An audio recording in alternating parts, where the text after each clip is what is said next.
Setelah sebelumnya melaporkan kasus penganiayaan, Wina Septianti kembali melaporkan mantan kekasihnya, Bribka R anggota Polri yang bertugas di Polrestabes Palembang ke bidang Propam Polda Sumsel. Laporan ini dilayangkan karena korban mengaku masih mendapat ancaman dari pelaku meski hubungan keduanya telah berakhir. Tak hanya mengalami luka fisik, Wina juga mengaku trauma terutama karena pelaku sempat menggunakan senjata api saat kejadian. Dalam laporan keduanya, Wina meminta agar perilaku tidak profesional Bribka R dapat diproses secara etik.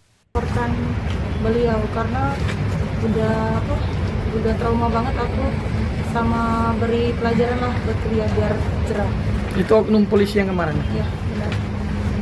Kenapa sih biar efek jerah? Apa dia masih ngancem atau gimana? Iya, adanya emang dia suka ngancem-ngancem sampai aku trauma, ketakutan.